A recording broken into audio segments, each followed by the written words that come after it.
The Arizona Territory, 1878, was a place where loneliness could be more dangerous than hunger.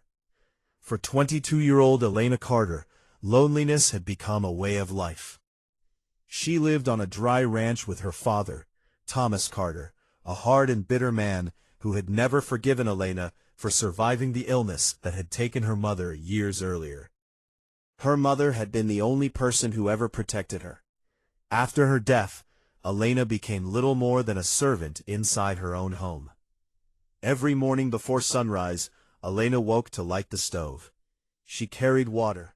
She prepared breakfast. She cleaned the house. She fed the horses. And every evening, she sat alone at the kitchen table while her father counted money. Thomas rarely spoke to her unless he needed something. When he did speak, his words were usually cruel. "You're too slow. You're too weak. You're useless."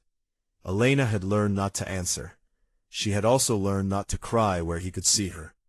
But one evening, everything changed. Thomas returned from town wearing his best coat. Elena immediately knew something was wrong. Her father rarely dressed well unless money was involved. He sat at the table and poured himself coffee. "Come here," he ordered. Elena approached slowly. "What is it, father?" Thomas looked her over. "You're 22. I know. You can't stay here forever." Elena lowered her eyes. "I've never asked to. That's exactly the problem." He leaned back. "There is a rancher named Silas Reed. He's looking for someone to help around his property." Elena felt a strange sense of relief. "Work?" Thomas smiled coldly. "Marriage." The word made Elena freeze. She stared at him. "You've arranged a marriage?" "I've arranged an opportunity." "Do I know him?" "No." "Does he know me?" Thomas shrugged. "He knows enough." Elena's hands tightened around the edge of her dress. "Does he want to marry me?" Thomas laughed. It wasn't a kind laugh. It was the laugh of a man who had been waiting for the question. "Nobody wants you, Elena." The room seemed to become silent. Even the wind outside appeared to disappear. Elena stared at him. "What?" Thomas looked directly into her eyes. "You have no money, no dowry, no family name worth anything. You're not the kind of woman men fight over." Her lips trembled. "But you said—" "I said Silas might take you." "Take me?" "Yes." Elena swallowed. "What does that mean?" Thomas stood. "He needs someone to cook, clean, and work. If you marry him, you'll have a roof." Elena realized the truth. Her father wasn't trying to find her a husband. He was trying to get rid of her. She shook her head. "No." Thomas's expression hardened. "You don't have a choice." "Yes, I do." He slammed his hand against the table. "You have nothing." Elena flinched. Thomas stepped closer. "Your mother is dead.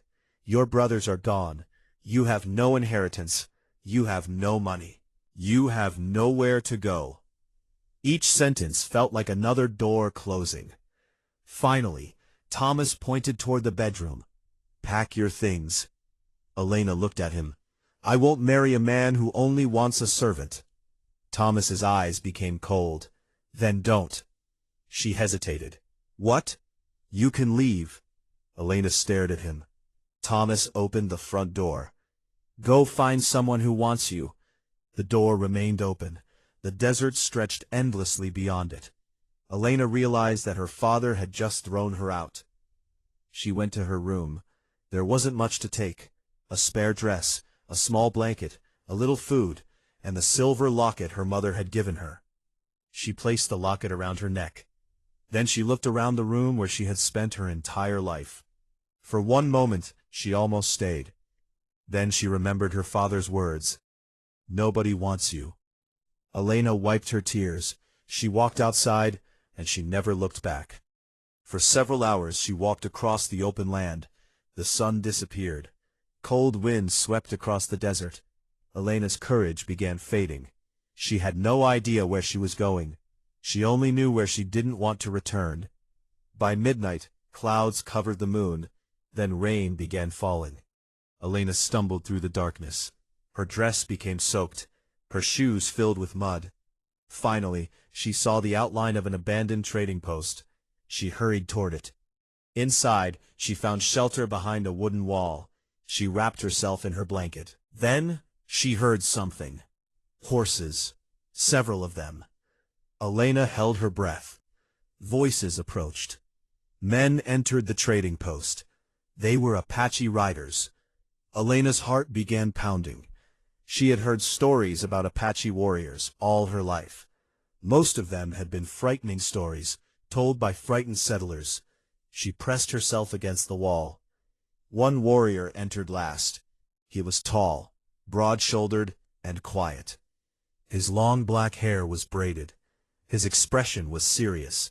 His name was Taza. He noticed Elena almost immediately. His hand moved toward his weapon. Elena closed her eyes. But instead of drawing it, Taza stopped. He saw her trembling. He saw the soaked dress. He saw the silver locket. And he saw the fear in her eyes. Taza slowly raised both hands. "I will not hurt you." Elena said nothing. He took one step backward. "You are cold." Still, she didn't answer. Taza removed his heavy blanket. He placed it on the floor between them. "You can have this." Elena stared at it. "Why?" Taza looked at her. "Because you need it. No demand, no threat, no condition." Elena slowly reached for the blanket. Her fingers touched it, and suddenly, tears filled her eyes. Taza noticed. He didn't ask why she was crying. He simply turned away and gave her privacy. Later he discovered that Elena was lost. "You have family nearby?" She hesitated. "No." "Friends?" "No." "Where will you go?" Elena looked toward the darkness outside. "I don't know." Taza remained silent. Then he said, "I am going toward the mountains." Elena looked at him. "You can walk with us if you want." She immediately became nervous. Taza understood. "You don't have to." He extended his hand, not to pull her, not to claim her, just to offer help. Elena stared at his hand for several seconds. Then she took it. His hand was warm, strong, steady, and for the first time in years, Elena felt that she was not completely alone. They left the trading post before sunrise. Taza walked beside her. Whenever the ground became difficult, he slowed down. When Elena stumbled, he offered his hand again. Eventually, she stopped being afraid of taking it. They reached the mountains as the first light appeared. Taza's people watched Elena carefully when they arrived. She expected rejection. Instead, an elderly Apache woman approached her. She looked at Taza, then at Elena. Then she smiled faintly. Elena didn't understand, but Taza did. For the first time, he had brought someone into his world. Someone he cared about. Before Elena could ask what was happening, a distant gunshot echoed across the valley. Taza's expression immediately changed. He reached for his rifle. Elena looked toward the mountains. "Who is that?" "Your father." Elena's blood went cold. Thomas had followed her. Taza stepped in front of Elena. She looked at his back. For years, whenever danger came, Elena had faced it alone. Now someone was standing between her and the world. Taza looked over his shoulder. "They will not take you." Elena's eyes filled with tears, and for the first time, she believed someone when they said it. The lonely Apache had taken her hand, and without even realizing it, he had begun changing everything. The mountains were silent after the distant gunshot. Elena stood behind Taza, staring toward the narrow trail that disappeared between the rocks. Her heart was beating so hard that she could hear it. "My father found me," she whispered. Taza didn't turn around. "Yes." "How?" "He followed your trail." Elena looked down at her dusty dress. "I should leave." Taza finally turned toward her. "Why?" "Because he'll bring trouble." "He already brought trouble." Elena looked at the Apache camp. Families were moving quietly between the shelters. Children were being taken farther into the mountains. Warriors were watching the trail. All of this was happening because of her. "I don't want anyone hurt because of me." Taza stepped closer. This is not your fault. You don't understand. I understand more than you think. Elena stared at him. Taza's voice became quieter. People blame the lonely because they are easy to blame. The words struck something inside her. For years, Elena had believed that everything wrong with her life was somehow her fault. Taza seemed to understand that feeling without her having to explain it. A few moments later, an older Apache woman named Naya approached them. She placed a cup of warm water into Elena's hands. Drink. Elena thanked her. Naya looked at Taza. Then she looked back at Elena. He brought you here because he trusts you. Elena glanced at Taza. He barely knows me. Naya smiled. Sometimes the heart knows before the mind does. Taza looked away, clearly uncomfortable with the statement. Elena almost smiled. It was the first moment of warmth she had felt since leaving home. But the peace did not last. By afternoon, several riders appeared at the edge of the valley. Thomas Carter was among them. He dismounted. Elena! She froze. Taza immediately moved forward. Thomas pointed at him. You stole my daughter. Elena stepped out from behind Taza. No. Thomas stared at her. You've been frightened into saying that. I came here willingly. You don't know these people. Thomas's face hardened. Come home. Elena shook her head. You threw me out. I was angry. You told me nobody wanted me. Thomas hesitated. You misunderstood. No, Elena said quietly. I understood perfectly. Taza remained silent. Thomas looked at him. This doesn't concern you, Taza answered calmly. It concerns her. Thomas laughed. You think you can take my daughter? Taza shook his head. No. Thomas looked confused. Taza turned toward Elena. If you want to leave, I will take you back myself. Elena stared at him. Thomas smiled. See? Even he knows you belong with your family. But Taza continued. Your life belongs to you. Thomas's smile disappeared. Elena felt something break inside her. Nobody had ever said that to her. Not her father, not the people in town, not anyone. She looked at Taza. You would let me leave? Yes. Even after everything? Yes. Why? Taza's eyes remained on hers. Because protecting you does not mean owning you. Elena's eyes filled with tears. She turned toward her father. I choose to stay. Thomas's face turned red. You ungrateful girl. He stepped forward. Taza moved between them. Thomas stopped. For a moment, neither man spoke. Then Thomas pointed at Elena. You'll regret this. Elena's voice was quiet. Maybe. She looked at Taza. But at least it will be my choice. Thomas eventually turned away, but his departure wasn't surrender. It was a promise of revenge. That evening, Elena sat beside the fire. Taza sat several feet away. Neither spoke for a long time. Finally, Elena said, Why did you help me? Taza looked into the flames. Because I knew what it meant to be alone. Elena waited. Taza rarely spoke about himself. But that night, he finally opened the door to his past. Years earlier, he had loved a woman named Amara. She had been brave, patient, and, during a violent raid, she had been killed. Taza had survived, but something inside him had died with her. After that, he stopped allowing people close. He became the warrior everyone respected, but nobody truly knew. Elena listened quietly. Do you still love her? She asked. Taza nodded. She will always be part of me. Elena looked down. I understand. Taza looked at her. You lost someone too. My mother. What was she like? Elena smiled sadly. She was gentle. What did she teach you? To never judge someone by their worst day. Taza's expression softened. Your mother was wise. She was. Elena touched the silver locket around her neck. She was the only person who ever made me feel wanted. Taza looked at her. You are wanted now.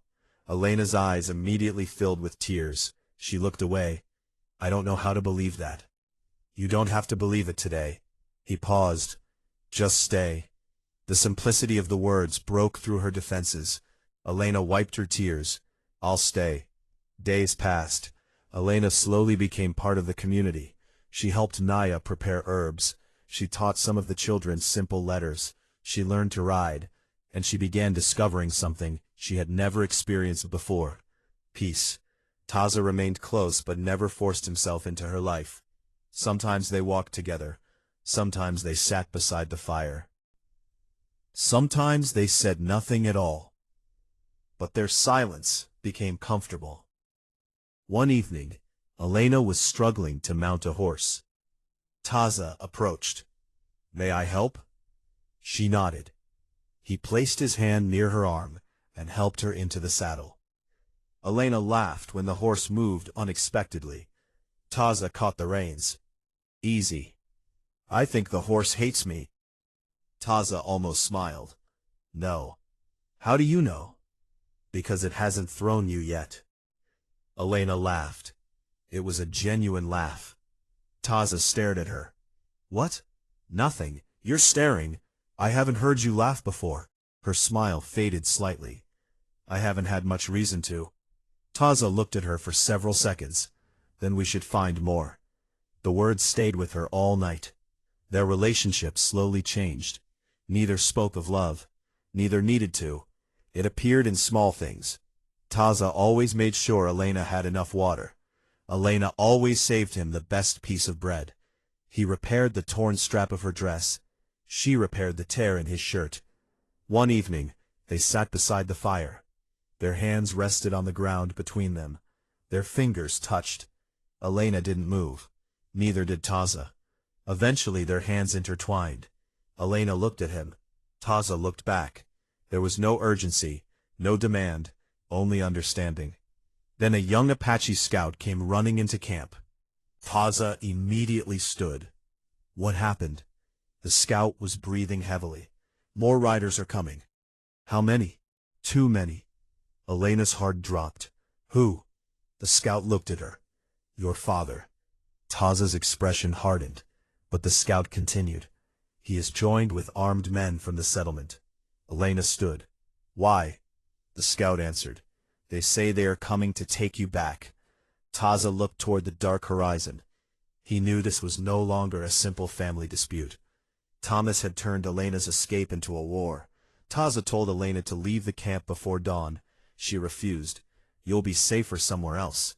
No, Elena, I won't run again. Taza stared at her. She stepped closer. For the first time in my life, I have a place where I belong. You belong somewhere safe. She shook her head. I want to choose where I belong. Taza said nothing. Elena reached for his hand. I choose to stay. He looked down at their joined hands. Then he looked at her, and in that moment, Taza understood that the frightened woman from the trading post was gone. Elena had found her courage. But before either of them could say anything more, another gunshot echoed from the valley. Then another. The attack had begun. Taza released Elena's hand only long enough to reach for his rifle. Stay with Naya. Be careful. Taza looked back at her. I will return. She wanted to believe him. But as he disappeared into the darkness, Elena realized something terrifying. She had finally found someone she could not bear to lose. The first light of dawn had barely touched the mountains when Elena heard the distant sound of horses. The night had been filled with gunfire. She had spent every moment waiting for Taza to return. Now she stood beside Naya, watching the narrow mountain trail. Her hands were shaking. He said he would come back, Elena whispered. Naya looked at her. Taza keeps his word. Another gunshot echoed through the valley. Elena closed her eyes. She could not simply stand there. For most of her life, she had been told she was weak. Her father had convinced her that she was incapable of making decisions. But Taza had taught her something different. Courage was not the absence of fear. It was choosing what mattered, despite the fear. Elena turned to Naya. I want to help. Naya studied her for a moment. Then she handed Elena a basket of bandages and herbs. Then help. Elena began moving between the shelters. She carried water. She prepared medicine. She comforted frightened children. She helped injured warriors. For the first time, Elena wasn't merely surviving. She was contributing. She belonged. Then she heard a familiar voice. Elena. She froze. Thomas, her father, had entered the camp. He was standing near the edge of the settlement with several armed men. His face was filled with anger. Come with me. Elena slowly walked forward. No. Thomas stared at her. You don't understand what you're doing. I understand perfectly. You belong with your family. I belong here. You stopped being my family when you told me nobody wanted me. Thomas's face tightened. You're confused. No. Elena's voice became stronger. For the first time, I'm not. Thomas stepped closer. You think these people care about you? Elena looked around the camp. Naya stood beside her. Several Apache families were watching. Then Elena looked toward the mountains. I know they do. Thomas laughed bitterly. You think that warrior loves you? Elena said nothing. Thomas continued. He'll abandon you eventually. A voice came from behind him. No. Thomas turned. Taza stood at the entrance to the camp. His clothing was torn. There was blood on his shoulder, but he was standing. Elena's heart jumped. Taza! She ran toward him. He caught her gently. For a moment, neither spoke. Elena touched his injured shoulder. You're hurt. I've been worse. You promised you'd return. I did. She looked into his eyes. I was afraid. Taza lowered his voice. So was I. It was the first time Elena had ever heard him admit fear. Not fear for himself. Fear of losing her. Thomas watched them. His expression became furious. You have disgraced this family. Elena turned. No. Thomas pointed at her. You left your father. Threw me out. And then Taza said, you chose strangers over your own blood. Elena looked at Taza. They treated me better than you did. Thomas stepped forward. You'll regret this. Elena shook her head. I already regretted staying too long. Thomas reached toward her arm. Before he could touch her, Taza stepped forward. But Elena raised her hand. Wait! Taza stopped. Elena wanted to face her father herself. Thomas stared at her. She took a breath. All my life, you told me I wasn't enough. Thomas said nothing. You told me nobody would want me. Her voice trembled. But I finally understand something. She looked toward Taza. I didn't need everyone to want me. Thomas frowned. I needed one person to see me. Taza looked at her. Elena continued. And he did. Thomas's anger turned into disbelief. You would throw away your family for him? Elena shook her head. You threw me away first. Thomas had no answer. The men who had followed him began looking uncomfortable. They had been told Elena was a helpless woman who had been kidnapped. Now they were hearing the truth from Elena herself. One of the men lowered his weapon. Another followed. Thomas looked around. You're all going to abandon me? The first man answered. You lied to us. Thomas turned toward Elena. His face was filled with rage. He suddenly reached for her. Taza moved instantly. Thomas stumbled backward. Taza's rifle was pointed toward the ground, but his presence alone was enough to stop him. You will not touch her, Taza said. Thomas stared at him. You think you can protect her forever? He asked. Taza answered calmly. I don't have to. Thomas looked confused. Taza glanced at Elena. She can protect herself, he said. Elena felt tears fill her eyes. That was the difference. Taza had never treated her like something fragile. He had protected her when she needed protection, but he had also helped her become strong. Thomas finally turned away. His remaining allies followed. The danger was over. But Taza suddenly staggered. Elena caught him. Taza, she cried. He looked down. The wound on his shoulder had reopened. Naya rushed toward them. Quickly, they carried Taza into a shelter. Elena stayed beside him while Naya treated the wound. The hours passed slowly. Taza lost a great deal of blood. Elena refused to leave. She held his hand. "Stay with me." Taza's eyes opened slightly. "You're still here." "Of course. You should sleep." "I can't." "Why?" "Because I'm afraid." Taza gave a faint smile. "You're not alone." Elena squeezed his hand. "You better remember that when you wake up." He closed his eyes again. She watched him through the night. Eventually his breathing became steady. He survived. Several weeks passed. Taza slowly recovered. The attack had changed everything. Thomas Carter lost his influence in the settlement. His lies became known.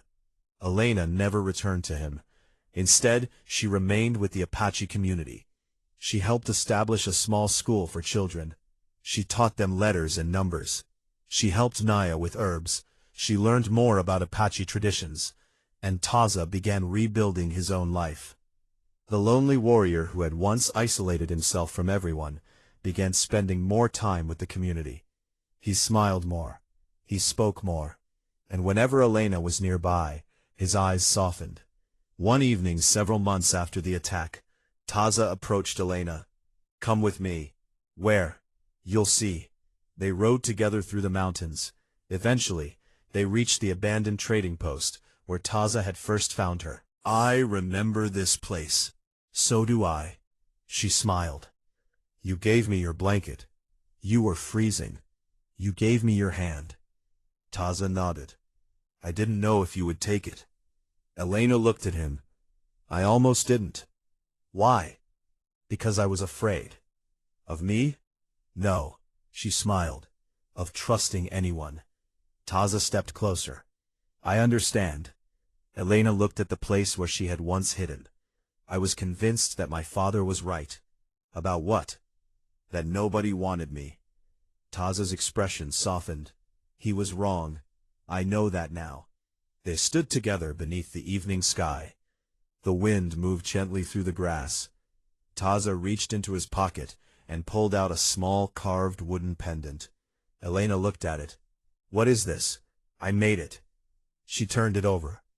Two paths were carved into the wood. They began separately, then they joined. Elena's eyes filled with tears. "What does it mean?" Taza looked at her. "Two people can begin alone." He paused. "They don't have to remain that way." Elena smiled. She took the pendant. Then she reached for his hand.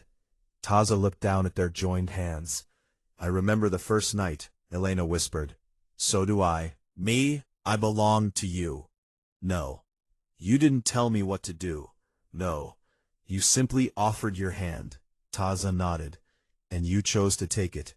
Elena squeezed his fingers. That changed everything. Taza looked at her. "Would you choose it again?" Elena smiled through her tears. "Yes." She leaned gently against his shoulder. For years, she had believed she was unwanted. She had believed love was something people earned through beauty, money, obedience, or sacrifice. Now she understood the truth. She had never been worthless. She had simply been surrounded by people who refused to see her worth. Taza had seen it. Not because she was perfect. Not because she could offer him wealth. Not because she belonged to his world. He had seen her when she was frightened, exhausted and alone, and he had still reached for her. The sun began disappearing behind the mountains. Elena looked at him. "Do you still feel lonely?" Taza thought about the question. Then he looked at their joined hands. "No." Elena smiled. "Neither do I." They walked back toward the horses together. The woman who had once left her father's ranch believing nobody wanted her was gone. In her place stood a woman who knew her own worth, and beside her walked a man who had once believed his heart was already dead. Neither had rescued the other alone. They had simply given each other something both had been missing, a reason to believe tomorrow could be different. As they rode toward the mountains, Elena rested her hand in Taza's. This time, both knew where they stood. There was no fear. No hesitation. No one could take that choice away from her. Because the lonely Apache had not simply taken her hand. He had given her back her life. and Elena never let go.